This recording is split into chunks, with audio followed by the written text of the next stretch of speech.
प्रदेश में 1 जून को होने वाले लोकसभा और विधानसभा उपचुनाव के दृष्टिगत प्रदेश कांग्रेस समन्वय समिति की पहली बैठक आज दोपहर बाद चंडीगढ़ में होगी।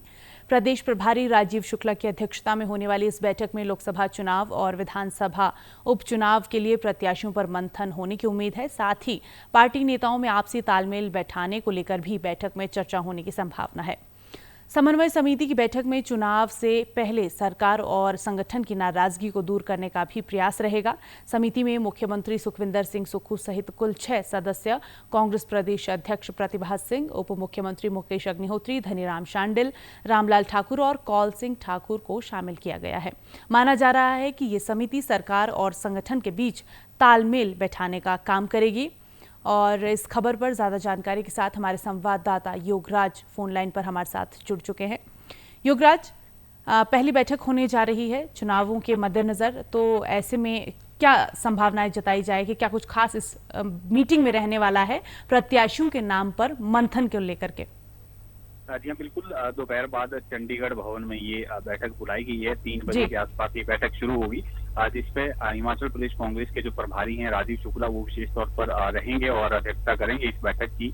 6 सदस्य इसके लिए कमेटी में शामिल किए गए हैं, क्योंकि राज्यसभा चुनाव के बाद जो ऐतिहासिक घटनाक्रम हिमाचल प्रदेश में चल रहा है और जो बयानबाजी लगातार सामने आ रही है, चाहे प्रतिभा सिंह हो या सरकार की तरफ से हो या विपक्षी की तरफ से हो, उसको लेकर लगातार जो है सरकार घेरती हुई नजर आ रही है और सरकार और संगठन में भी तालमेल की कमी जो है यहाँ पर साफ तौर पर देखी गई थी।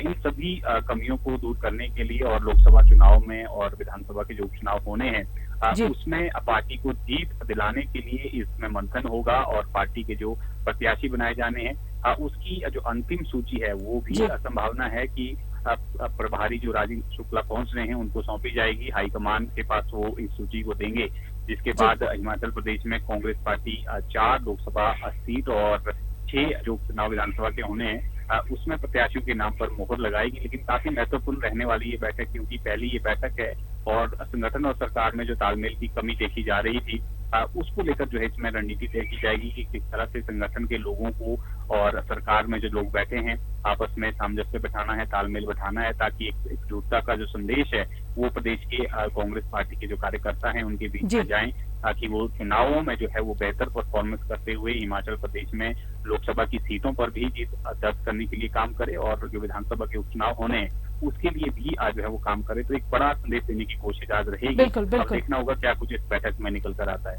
ठीक है युवराज, आपसे ये बात जानना चाहेंगे कि एक तरफ देखिए जहां भाजपा की तरफ से 4 लोकसभा सीटों पर उम्मीदवारों के नाम दे दिए गए हैं, वहीं जो 6 प्रत्याशी हैं उपचुनाव के लिए उनके नाम भी सामने आ गए, लेकिन अभी कांग्रेस की तरफ से एक भी प्रत्याशी का नाम सामने नहीं आया। इसकी वजह क्या मानी जाए? जो ये उथल पुथल चल रही है, क्या ये वजह है या फिर कुछ और?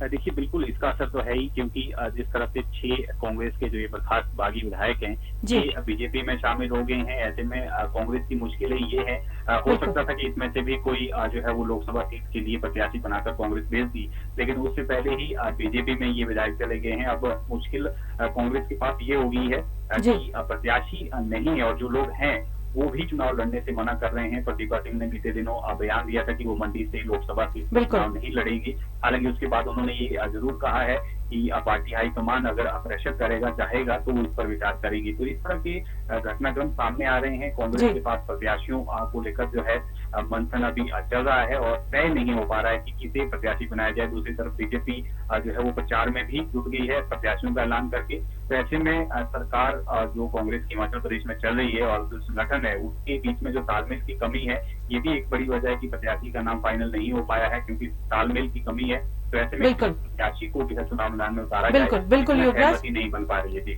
बहुत बहुत धन्यवाद तमाम जानकारी के लिए। और आज बिल्कुल ये पूरी उम्मीद हम लगा सकते हैं कि सरकार और संगठन के बीच का जो तालमेल है और उनके बीच जो नाराजगी है उसको दूर करने की पूरी कोशिश यहाँ पर की जाएगी। हो सकता है कई सारे प्रत्याशियों के नाम भी आज सामने निकल कर आए इस बैठक में।